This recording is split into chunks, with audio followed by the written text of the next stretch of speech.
Hey everybody, welcome to another episode of The Exercise Mechanic. I am once again joined by Brett and Ryan. Gentlemen, how are we doing? Hello. Yeah, pretty good. I'm in my full Yeah. Sasquatch mode today. Oh, Sasquatch means non-trimmed beard. Is that what's going on? Yeah, I feel like I'm in this no man's land where we teach this weekend, so I don't want to shave too early. Yeah. And then just have it grow back out. I feel that. So yeah. I'll probably do it tomorrow. I'm going to be getting a cut in the next few days. Unfortunately, my hair grows very fast everywhere, so I got to time it. You look feral. That's probably a valid point.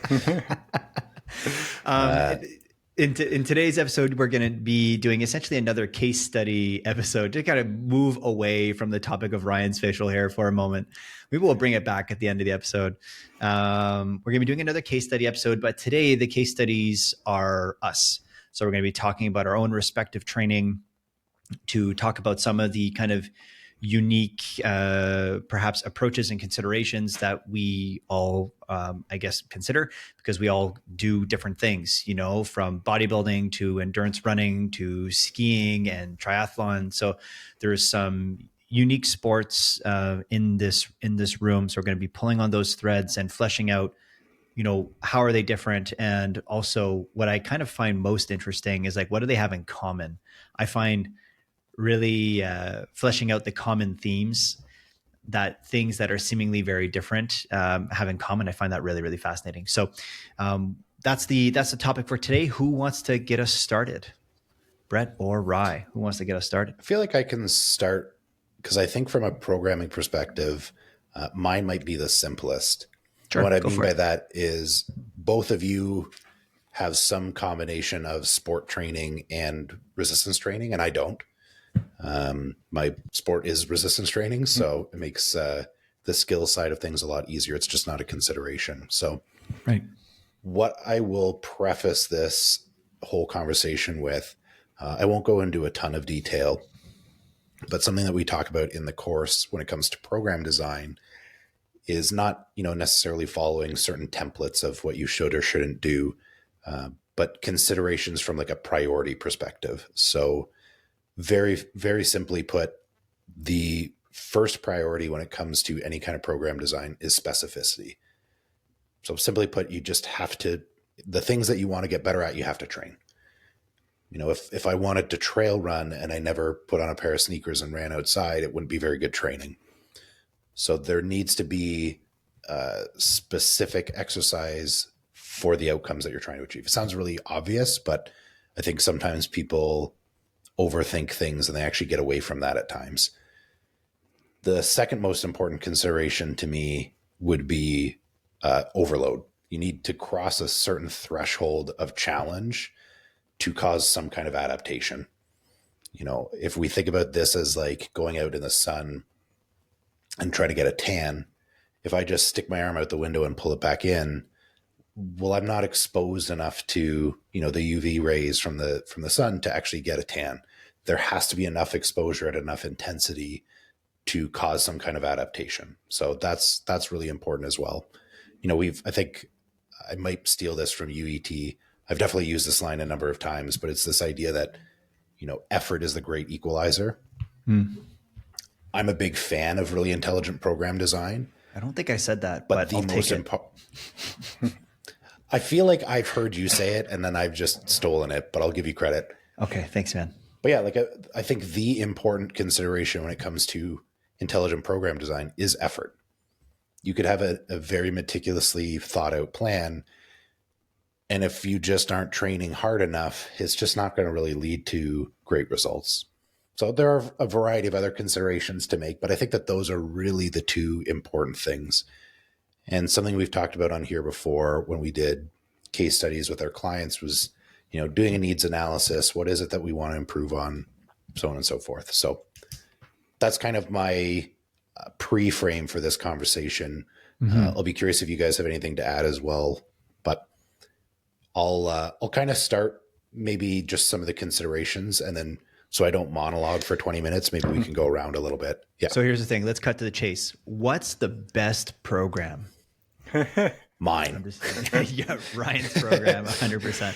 But I think it is worth double clicking on just those two pieces maybe before we Sure. move into like some of Absolutely. the other things you want to table. So first and foremost, specificity. Completely agree. Um, Second piece had to do with, remind me, Overload. Do you overload. need to Excuse train me. hard enough? Needs to be significant enough. There's some wise person at some point that said effort's a great equalizer or something along those lines. Whether it's Yoda or Gandhi or ET, I'm not sure. One of the three. Um, yeah, I totally agree. Um, how would I say? One thing that I'm curious, because it definitely is a big difference between what you do in comparison to, for instance, what I'm preparing for and what Brett's preparing for. Um, Generally speaking, within the context of sport, there's this, and I'm sure there's people that disagree, but there's this general approach of when you're further away from comp, things can be more general. And then as you get closer and closer to the date, things become increasingly specific. Does that happen in bodybuilding? In bodybuilding, not really. Yeah, I didn't think so. So if you were to look at my training program, we'll talk about, say, in a contest prep. So first of all, like my off-season training and certainly the first 50% of a contest prep essentially looks the same. And I have the same objective in the gym. Essentially, if your training intensity and your training performance is sustained, it's a really good indicator that you are retaining muscle tissue as you're dieting. So that's a really important thing. The only thing really that would change in a contest prep is certainly in the back half, fatigue management becomes a much greater consideration as you are, dieting for prolonged periods of time, body fat's coming down significantly. And one of the ways you can do that is starting to modify what your training volume is. So we've talked about like MRV and MEV and all of those targets before. You're probably going to be closer to the maintenance side or the minimum effective dose side from a volume perspective. Things like intensifiers, like drop sets, supersets, etc., probably aren't going to be in place anymore, because at that point, the goal is not to drive a stimulus so high that you're trying to gain tissue. The Mm-hmm. goal is you're just trying to hold on to tissue, which doesn't take a lot of training volume. And then otherwise, you're just trying to manage fatigue as much as possible. But otherwise, like I will keep the same movement patterns in, roughly the same rep range, roughly the same weights, kind of from beginning to end, because there isn't a skill component. The one thing actually I will add as I'm saying this, the skill piece of being a competitive bodybuilder, and I say that specifically, not like a weekend warrior lifestyle bodybuilding The person. competitive piece. The competitive piece, if you are getting on stage, the skill is posing. Yeah. And that's what I would say as people are getting further into a contest prep, especially if there's a deficiency in your ability to hit poses on stage, you sure as shit better be practicing the skill of posing.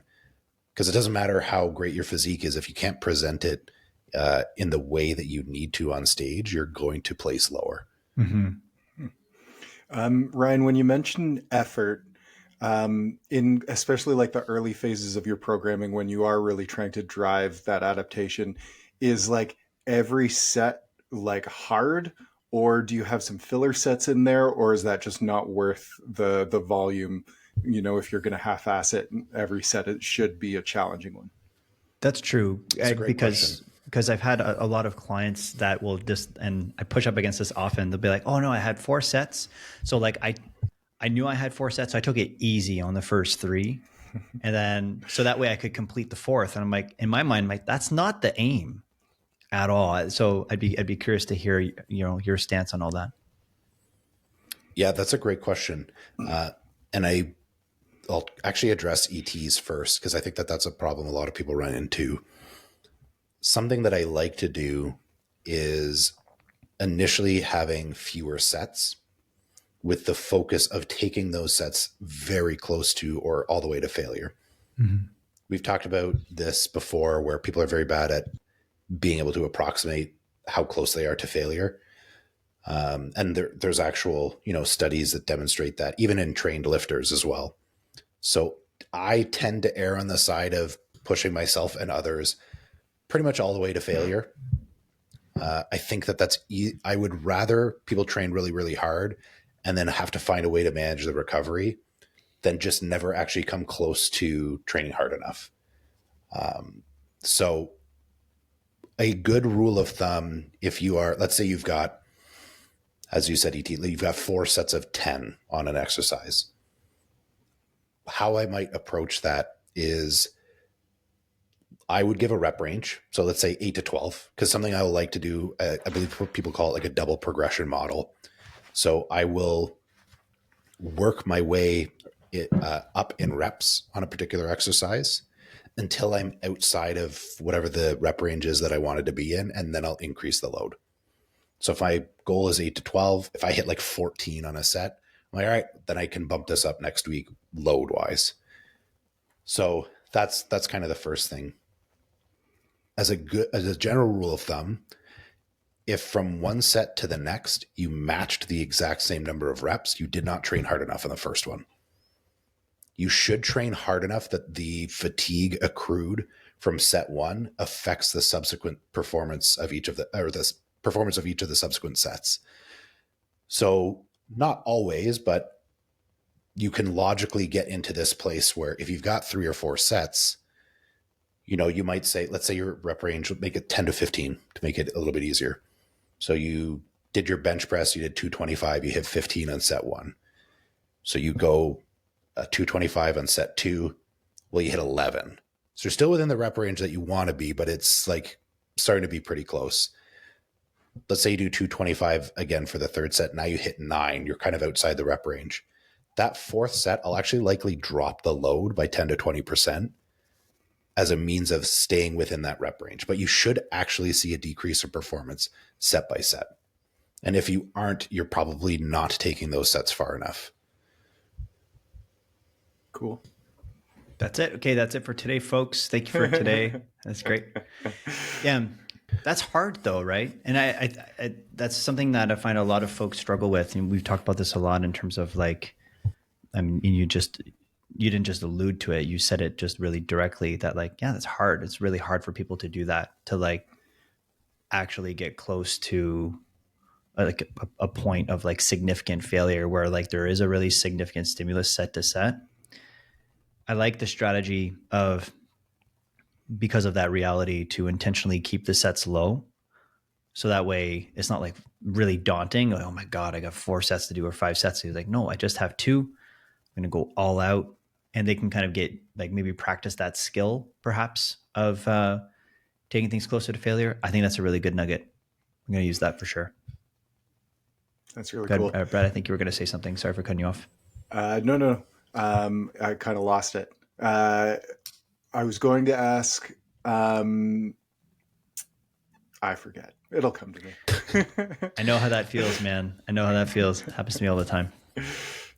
Yeah. So I guess, I'll just keep talking if you guys have questions or want to interject. Well, so if we're looking, what I was going to say is just, I think it would be really cool to know of like, if we think of, you take these principles, what's the result of you considering those principles when it comes to your own program in terms of your split? I know some people run 10-day splits, which for some people that can be kind of like confusing because like, wait a minute, it's a 7-day work week. Like, how do you go about that? So like, what kind of a split do you use? And like, why are things structured in the way that they are? Yeah, that's great. So I have seen, 8-day splits and 9-day splits and stuff like that. And I think that there can be a lot of logic to it. I've also seen, some of the RP people will run, I can't remember the terminology that they use, but essentially they just auto-regulate rest days. So that it might be a 5-day program and then they just take rest days whenever they need to, which I think if you have the flexibility in your lifestyle to be able to accommodate that, I actually think is really logical. Myself, that would drive me insane to have such disorganization. So I do have set days. I have a 6-day training split with a rest day on Sundays. what I'll say, and we can get into a lot of nitty gritty that I don't know if it's super relevant, but with some of those principles that we talked about in mind, for myself, there's a couple of key considerations that I have. So the first is understanding that I need to allocate more volume to priority body parts. So priority in my case is just body parts that I need to be bigger to have a more competitive physique for bodybuilding. Biceps. So in my case, biceps has always been a big thing. So biceps are a really big one, lats as well. So those have come up a lot for me. Lats are kind of one of those things in bodybuilding that you can just never have too big. Say that like arms, lats, delts, they pretty much always improve a physique no matter, like they could just keep growing. In my case, quads are not a huge priority. Over time, delts have become less of a priority because they've been a pretty strong body part for my upper body. So my volume allocation throughout the week reflects what those priorities are. So quads and delts probably have the least amount of volume, whereas biceps are quite high. I believe my back has the highest set volume. It's roughly 22 to 23 sets a week of back training. And then that's also reflected in the frequency and then exercise order. So biceps, right now I'm training 3 days a week.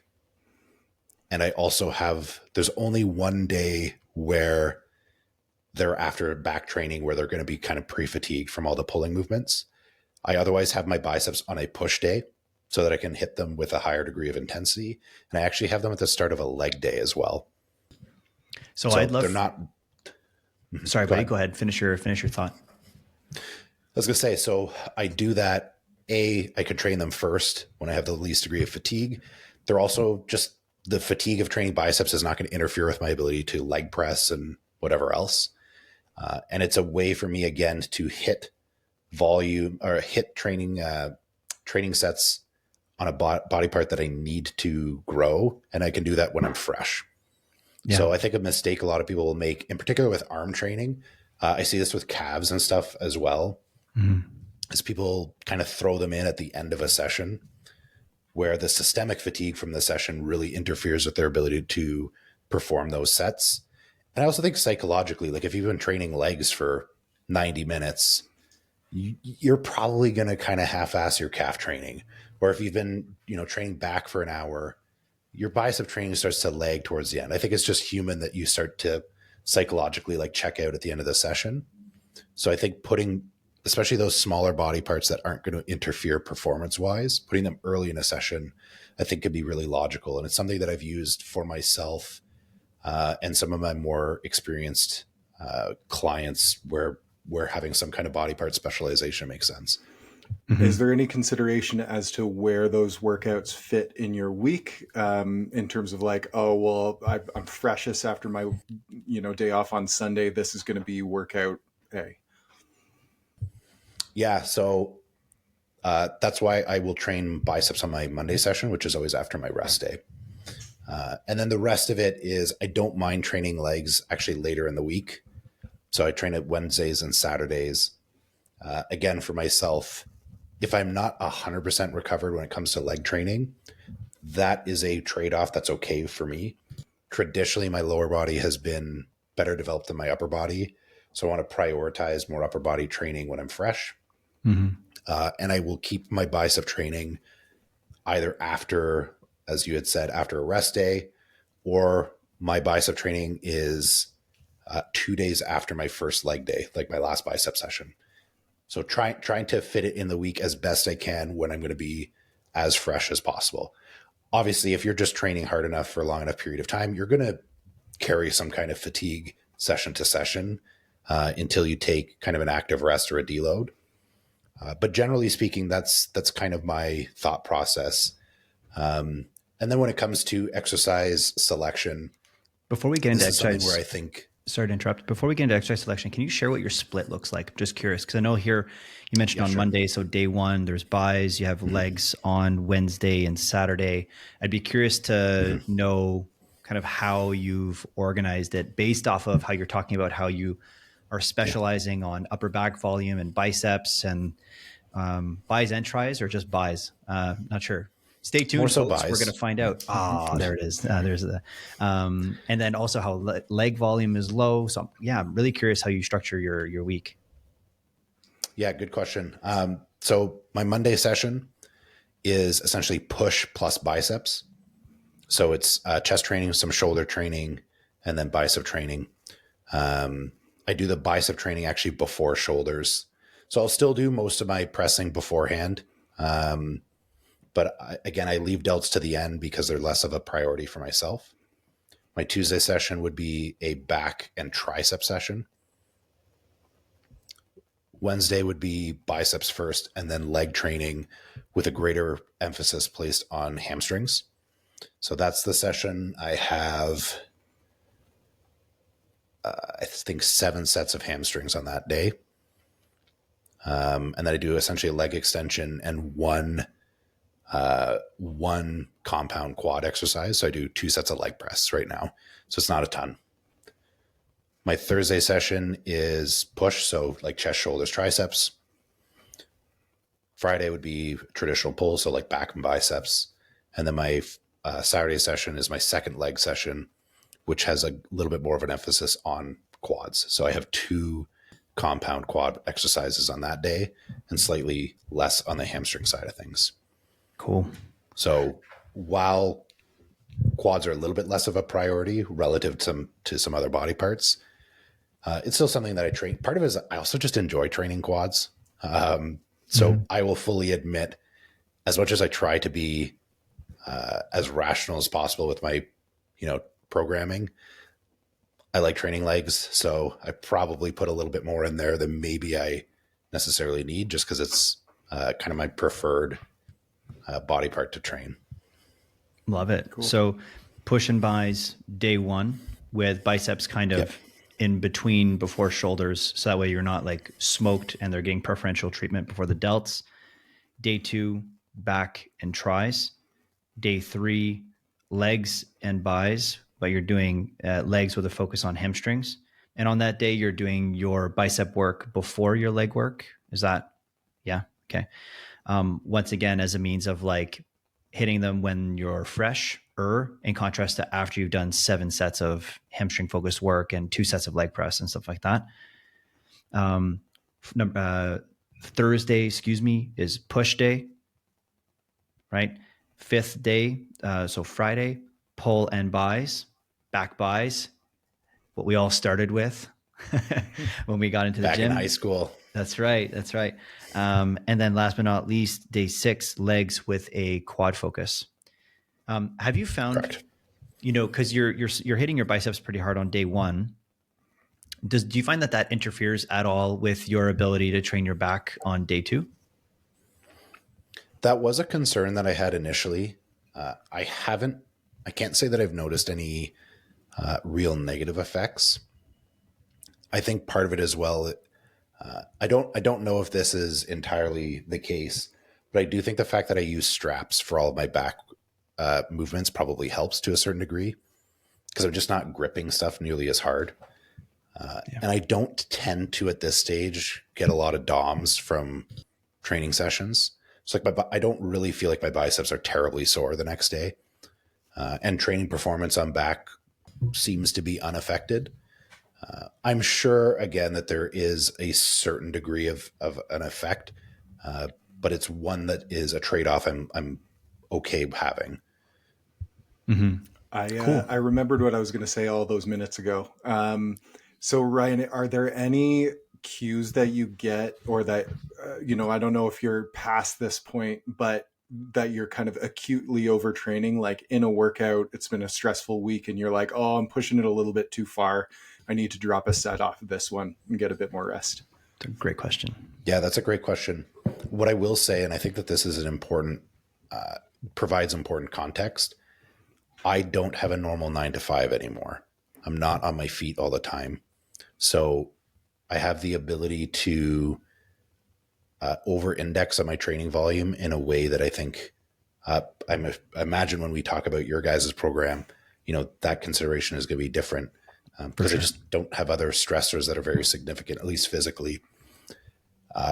In terms of things I would pay attention to from essentially like if I'm overtraining. So training performance is just always a big thing. Like if my first set of a particular movement, unless I had some reason where it's like, I didn't sleep very well the day before, or I had some whatever that I was dealing with. Like if I don't have a really acute reason why I might see a drop off in performance, if I start to just not be able to match, or maybe, start to see like a decrease in training performance, especially on like the first set of something, it's a pretty strong indication that I need to dial it back a little bit. So training performance is usually the main thing that I would look at. Just it's a little bit more objective, a little bit more subjective things that I would look at.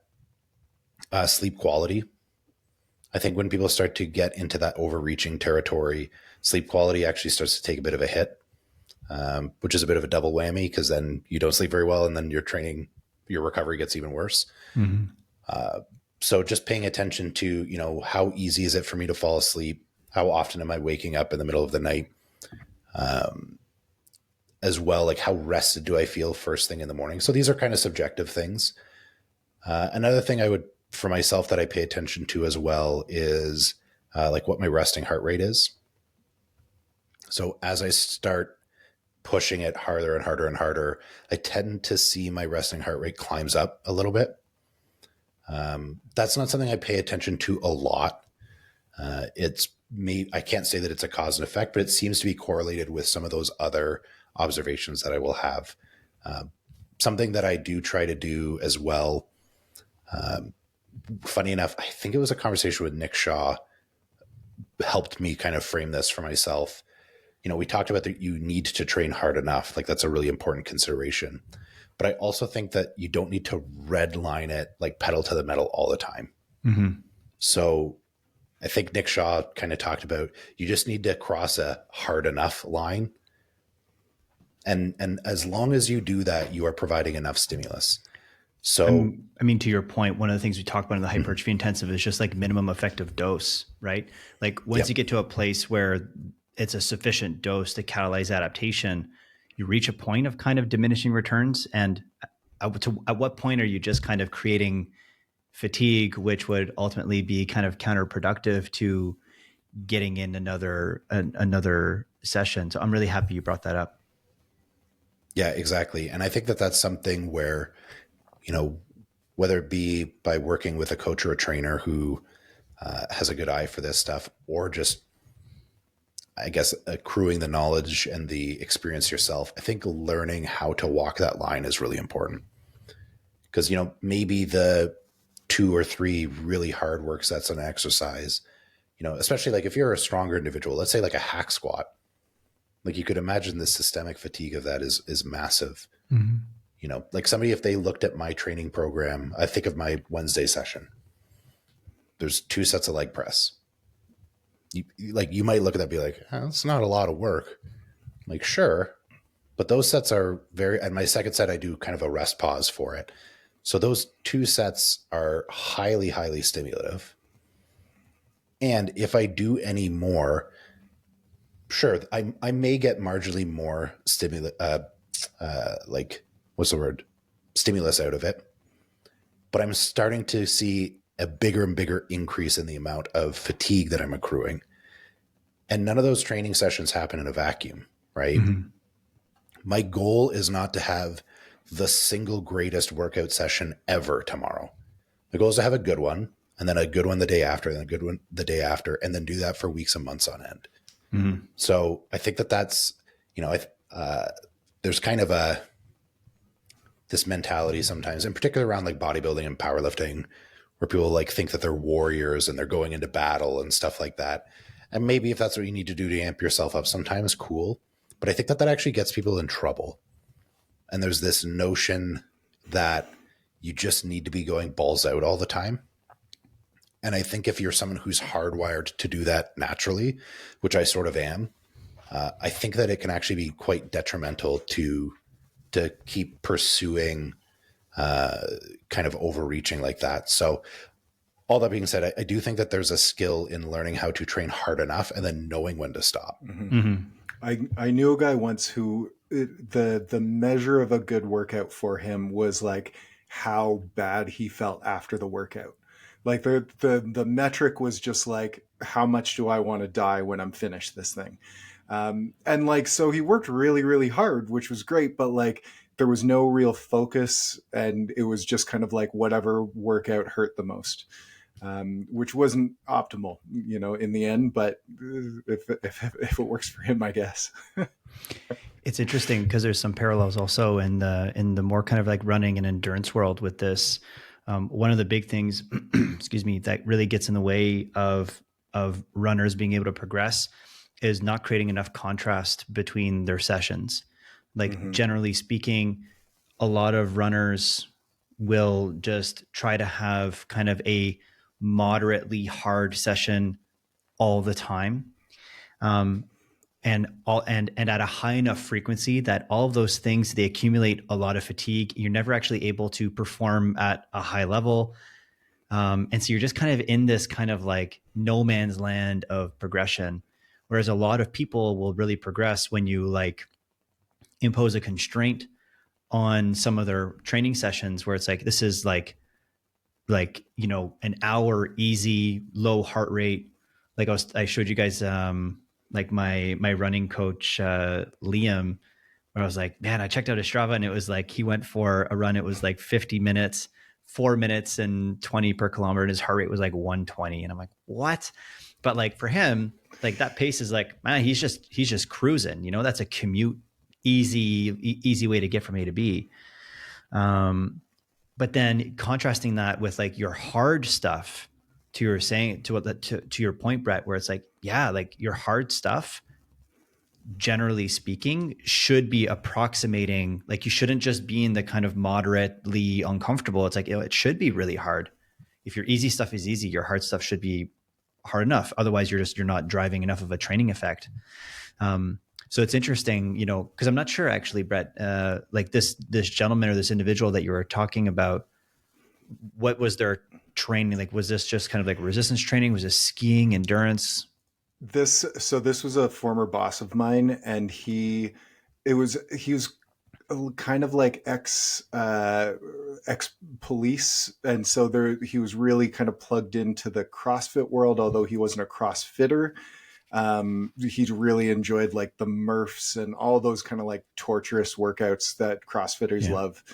That was kind of the world he was in. But again, there really wasn't like a focus. It wasn't like, I want to run this fast or I want to be able to lift this much. Like, because he didn't have a goal to reach for, it was just effort was like the only metric he could measure against. Mm-hmm. It reminds me of, there's a couple of phrases I'm going to steal from Dr. Mike. It sounds like what he was training was for spirit energy, yeah. Which, sometimes you do what you got to do for the vibe. But there's a phrase that I really like, which is, great athletes don't do what they want to do. They do what they must do. Mm-hmm. And I think that, especially for people who are very competitive and are hard workers, sometimes it's learning how to take a step back. 100%. Totally agree. And I think it's very similar, but I can't remember exactly the quote, but I'll get kind of the same intention. I believe Kasim Hansen has said something along the lines of, if you want to improve, especially with like more experienced trainees, if you want to improve what people's outcomes are, train the things that they're not doing. Because we do tend to get kind of into routine and train things the same way all the time. So if you're somebody where, you do go balls out 24/7, every training session is like going to war or whatever, there's a lot of merit to that. And the thing that might improve them and give them a step in the right direction might be learning to dial back. Mm-hmm. Or if you're somebody who trains very conservatively and tries to manage fatigue all the time, etc., maybe the right thing for you is to like take your foot off the brake a little bit. Maybe try throttling it on the gas a little bit more. Mm-hmm. And I think you could apply that to a variety of different things, but I do think it's worth, something that I like to try doing is like auditing my own training. Mm-hmm. and just taking a step back, it's like, okay, like what am I doing that I think is really good? Am I avoiding things because emotionally I don't want to do them? So I did this actually very recently. So my Wednesday leg session, historically, I have hated deadlifting. It's never been an exercise that has fit me very well. When I was powerlifting, I got hurt a couple of times. So I have like a little bit of fear associated to it. And if I took a step back and I was like, okay, if I was just a client, do I think having some kind of hinge in my program makes sense for the things that I need to train? And the answer was yes. So despite the fact that like I don't really like doing them, I have tried to incorporate over the last month or so having just like an RDL in my program on Wednesdays. Mm-hmm. And I'm like being quite conservative about how I'm working my way up with it. But I had to kind of be real with myself about, was I avoiding this because I thought it was the best thing for my results? Or was I avoiding it because like I just didn't really want to do it? And that was the answer. Like it was an emotional decision, not a practical one. So I think that that's another skill that I think is really helpful to have. Mm-hmm. This is why I outsource my training. I find for myself, it is so difficult to do that with my own program. And I've tried for years and like with various goals. And I just like, it's so much more effective for me to just pay someone to take care of that. And that's actually one thing I find interesting with you, Rye, is that I'm pretty sure since day one in, whether it be powerlifting or bodybuilding, and I'm assuming any other future endeavor, you're likely going to be the one leading your training. You just seemingly have always been that guy. Whereas for me, I really love being hands off. Just tell me what to do. And then, I chip in and I kind of sometimes push back if there's things that I think need to change based off of the schedule or what have you. But the majority of the decisions are made by someone else outside of my situation that isn't like enmeshed in my own problems and enmeshed in my own preferences, Yeah. I'll answer that. And then there's one other thing I wanted to talk about, and then I want to hear about your guys' program. I do think it's important from the, I guess, self-coaching aspect. So when I did start powerlifting, I did have a coach for the first 2.5 years. Okay. So I have had coaches before. Who was when it? I first got into, his name was Dave Winder. It was Winder. So, okay. Yeah. Who I think had squatted 770 at one point. So found the strongest guy in the gym and had him coach me. Mm-hmm. I did have a coach kind of for the first half of my powerlifting endeavors. And then when I got into bodybuilding, I didn't formally have a coach, but Tim Walsh, who we had on here, I would say like consulted with me on my first prep. And I let him take the reins on a few decisions because I didn't really have the experience at that time to make what I thought were really rational choices. For myself, one of the reasons why I actually really like self-coaching, and I will say like I make mistakes. I don't say this because I've got an ego and think that I'm smarter than other people, because I've definitely made errors. What I really like about training and what I really like about bodybuilding in particular is the problem-solving aspect. So if I outsource the training, I actually outsource the thing that I like the most. Right. So for myself personally, that would be really, obviously I want to do well and I want to do well at shows, et cetera. But that's kind of secondary, and it would feel kind of empty without the piece that I actually find fulfilling. So that actually is a lot of why I self-coach. And then I do think it makes me better at my job as well.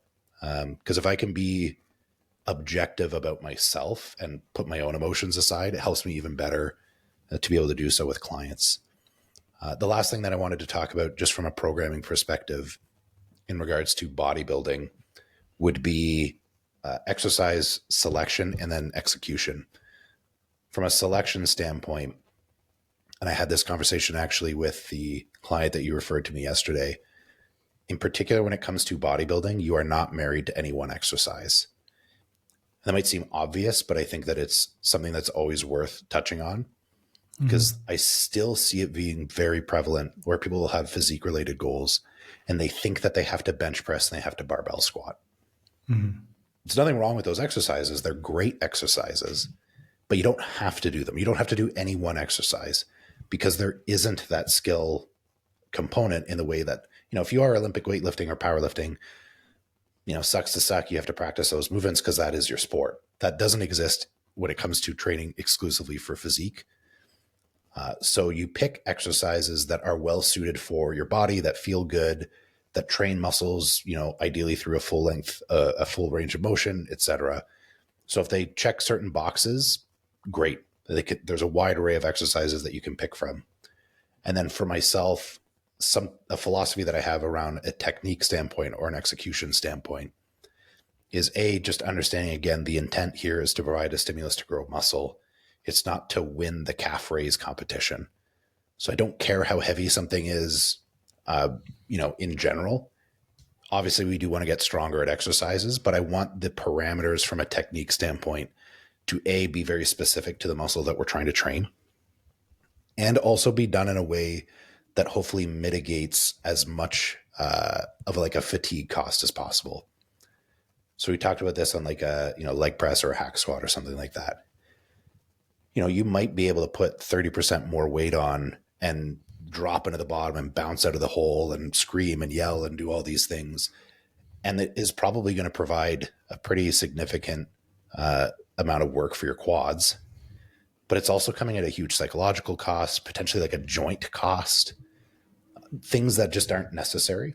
Mm-hmm. So as much as I can, what I'm going to try to do is maximize. We talk about the SFR thing. This is really, to me, what it is. Mm-hmm. The goal is to get a high degree of stimulus out of the exercise for the target musculature, and then adopt a technique that allows me to reduce the cost from everything else. Mm-hmm. You can't zero it out, but I do think that if you train in a particular way, you can probably minimize a lot of stuff that's going to interfere with your recovery. Mm-hmm. Beautiful. Cool. I love that. Brett, any follow-up questions? I think I'm good. It was amazing. Informative though. It's like a very different world from anything. I picked up a lot at the hypertrophy intensive, but just hearing you talk about your own training is really interesting. Shameless plug. Yeah. Shameless plug. We got one in a handful of days. Mm-hmm. Be there, 613 Lift. I'd love to hear Brett's programming. Same. Yeah. I feel like it's very different than mine. Oh yeah. Yeah. What do you got going on?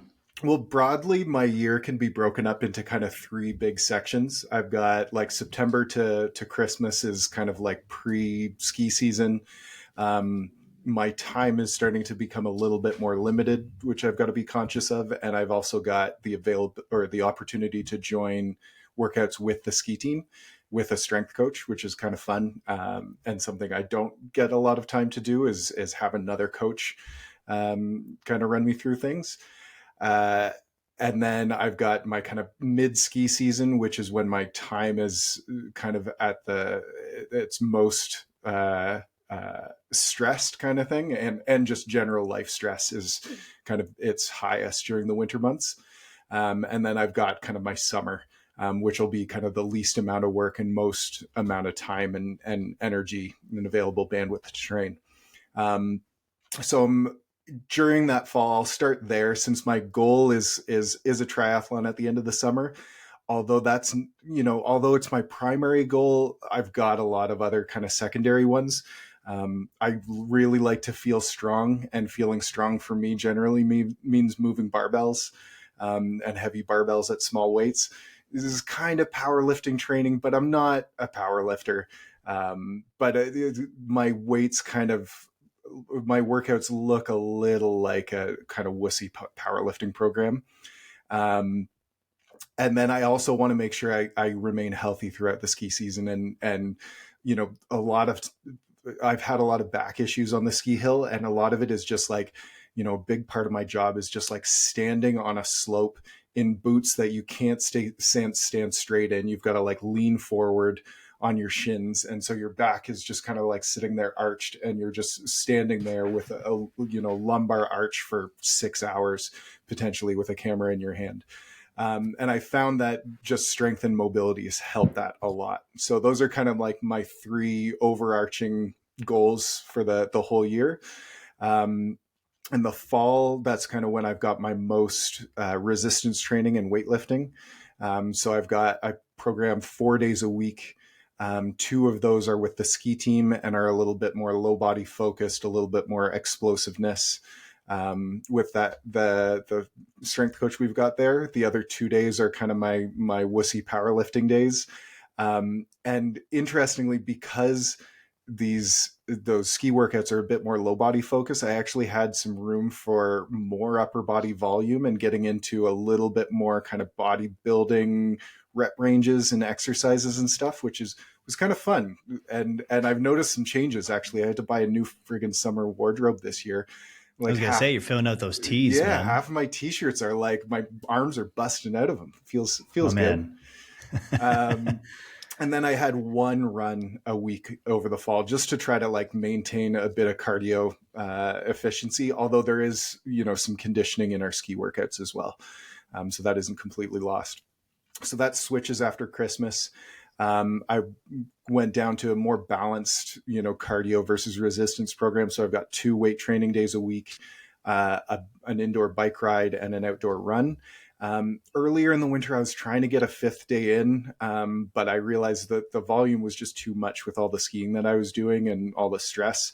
I actually had to drop a little bit of volume for my resistance training workouts and then drop that 5th workout. It just wasn't working out for me. What was the tell that it was too much? General fatigue, just like issues sleeping. There was a bit of, a time crunch as well. Like, those workouts were getting over an hour.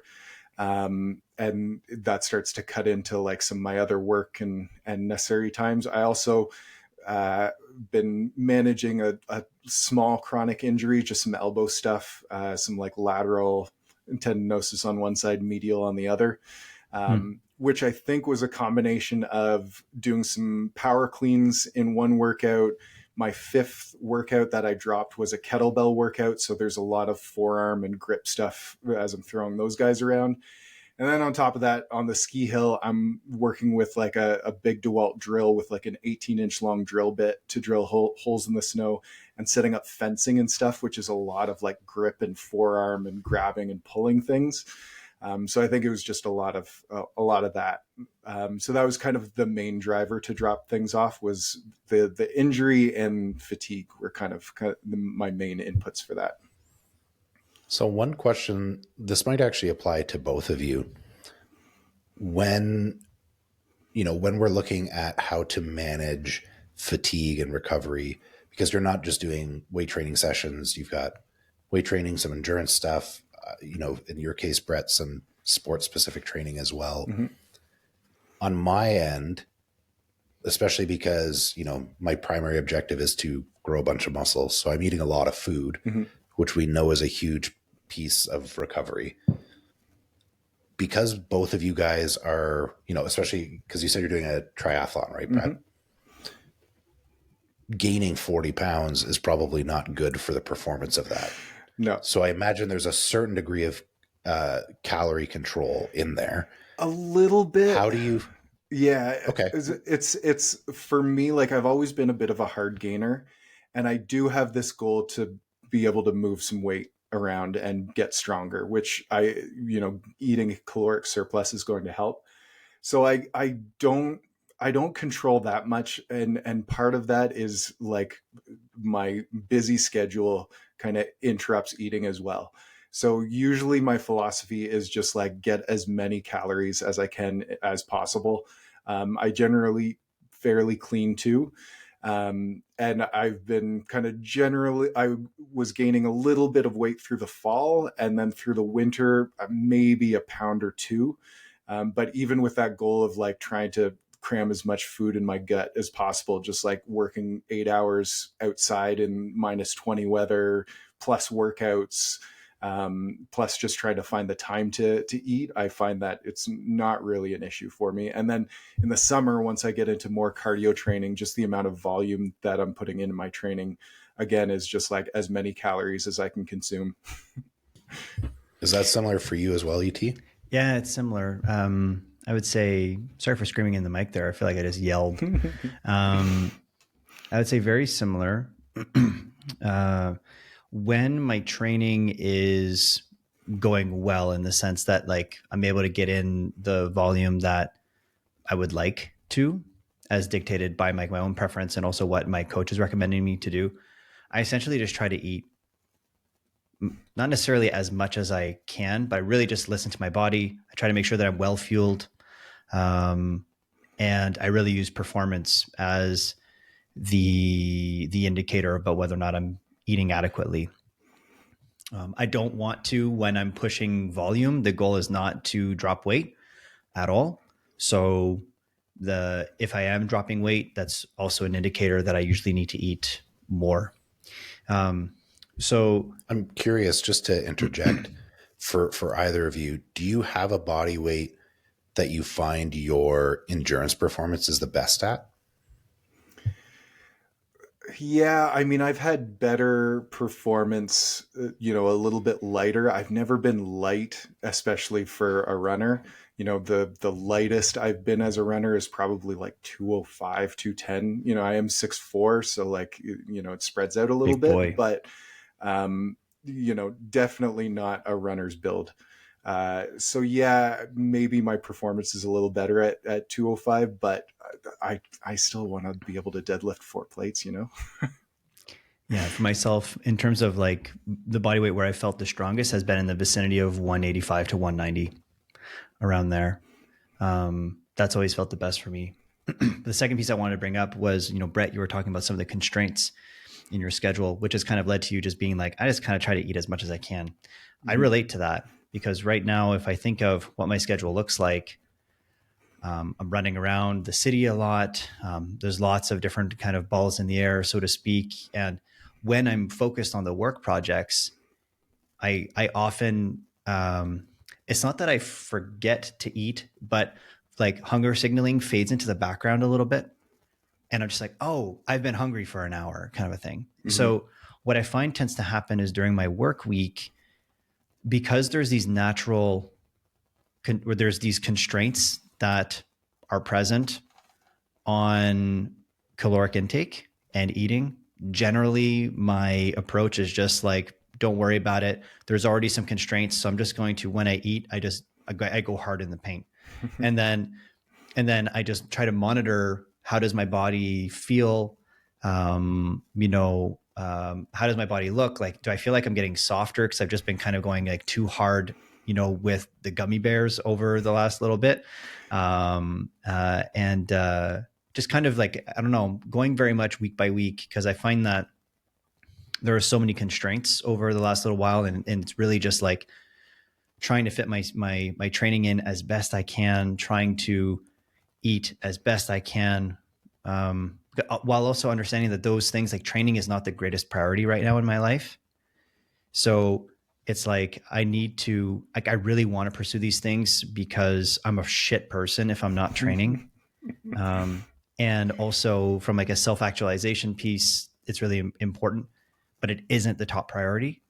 And that's also kind of reflected in my schedule. So in contrast to you, Ryan, I think this might be a big, because right now, like your job in many ways is to train, and of course you have clients. So like, that's technically your job. But if we think about who you are as a professional, and so in many ways, you are kind of like a professional bodybuilder. That's what you do. And you coach people associated to that, Yeah, I would actually, I'll actually start with this because I think it's funny. I saw a meme somewhat recently that was something along the lines of, when your work schedule starts to interfere with eating enough protein in the day, so you have to quit your job. I was like, oh, that is kind of what I did. Yeah, that's fair. No, I do think it's an interesting point. Maybe this is a conversation for another time, but just to touch on that, I think especially in the physique bodybuilding world, we were talking about this kind of around this idea prior to recording, effectively about like credibility. So I'm not a professional bodybuilder, but if I don't treat my training and eating like I'm a professional bodybuilder, I don't have a business. So I've kind of thought about that over the last couple of years where, whether I ever achieve a pro status or not, to be determined, but I effectively have to treat my training like it is a part of my job, because without that, a lot of the aspects from a credibility standpoint, a marketing standpoint, et cetera, would really take a hit business wise. So it has to be a really big priority from that perspective. Mm-hmm. Besides the fact that I, have some goals related to competitive bodybuilding, how my training is and how my physique progresses directly affects me professionally. Mm-hmm. Yeah, totally. And, and I can relate to that as well. And how would I say, I think that there isn't as strong of a connection of what I do as a fitness professional to what I do kind of in my spare time for leisure and what I'm pursuing athletically. Like that connection isn't as strong as I think for you, yeah, no, and it's just interesting, looking at like in many ways your life very much revolving around training, and then everything else kind of fits in around it. Whereas I don't want to speak for you, Brett, but I know that at least for myself, it's like I've got my work projects and other pieces in my life that take precedence. And then also there's my own personal goals and fitness and all those things that I'm fitting in, but then also sometimes they push up against work. Like I don't, excuse me, I'm not willing to just pursue my work projects at the total expense of my own personal goals, with running or trail or even just like taking care of my health. Like I think a lot of people allow that to go further than I do, but I have some pretty hard lines around those things. I think something you said there, again, we don't really have time to get into this a ton, but I read something recently looking at the, quote unquote hustle culture or grind culture, whatever, which we're all more or less in the same generation. And I think that there was a big glorification of, you have your 9 to 5 and then you have your 5 to 9 and you're working all the time and blah, blah, blah, blah, blah, blah. And I think that that's been really inundated in kind of the culture of our generation. For sure. And I think that there are some valuable things to that, but I actually like the conversation of, as you said, sometimes those work projects start to interfere with other elements of your life, and putting a boundary around how that affects, I would say probably objectively, if you stopped training and stopped, hiking and running and all this other stuff, and you just filled that time with work, you'd probably make more money, but I'm not sure that you would feel more fulfilled. And I think, exactly. And I think that that's something, I don't know, maybe we're at a point in the world where everything feels like it's going to explode. So who gives a shit? Yeah, fair. I remember telling somebody once that I played in a band, and their first reaction was like, "Oh, nice side hustle. You're making some money from that." And it's like, what? No, I play in a band because I want to play in a band. It's like, yeah. So it's funny you say that. Yeah. I had a client, I know we're going off topic here, but I had a client mention something along the lines of, because most people know me also as a gigantic movie nerd.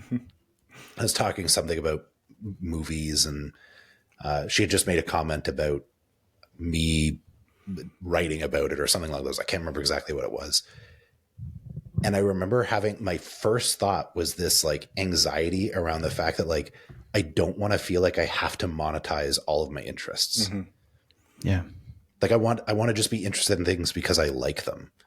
And I do think that that's something that is maybe saying it's lost is a little bit dramatic, but I do feel like there has been a pressure amongst people kind of in and around our demographic, where it's everything you do has to be, like you said, side hustle, or, open a link tree and people, whatever, everything has to make you money. Otherwise it's not worth your time.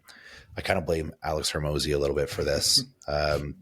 His lifestyle works for him, but it doesn't work for me. Mm-hmm. But anyway, I just wanted to highlight ET. I think that that's actually maybe a topic for another day, but something that's worth highlighting. I know you're somebody who's very driven professionally, and even then you're saying no to certain things professionally as a means of trying to balance life fulfillment. Yeah, man. I mean, it's because honestly, I'd throw myself off of a bridge if I didn't. Like, truly, it's just like I don't think there's certain things that kind of sometimes feel like they go against your nature. And I do feel like I'm someone who has interests, who wants to do things. And I'm also someone who really enjoys movie nights each week. Not one. I have multiple movie nights a week, and like I like taking it easy. I like kicking it back.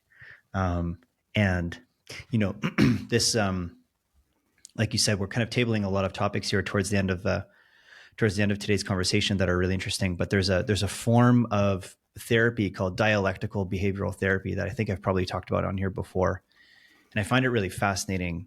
Does this ring a bell? Like, have I talked about this on here to you guys? Vaguely. Okay. So generally speaking, and my psychologist and psychiatrist friends, if I get this wrong, just please hit me up and I'll correct it on another day.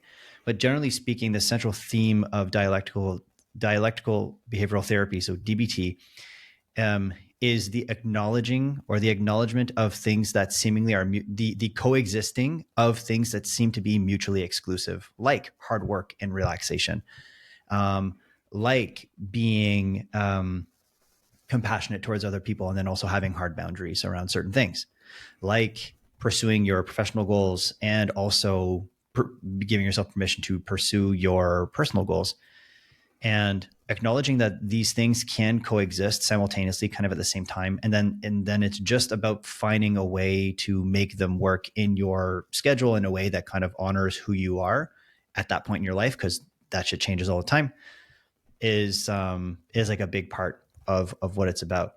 And I find that this idea of like yes and is something that I've come back to a lot over the past few years, of like, over the past 2 years or so, made some pretty big mistakes in my life. And so it's a part of me is like, yeah, fucking hate that I did all those things. And it's like, how would I say, not tolerating that from myself ever again.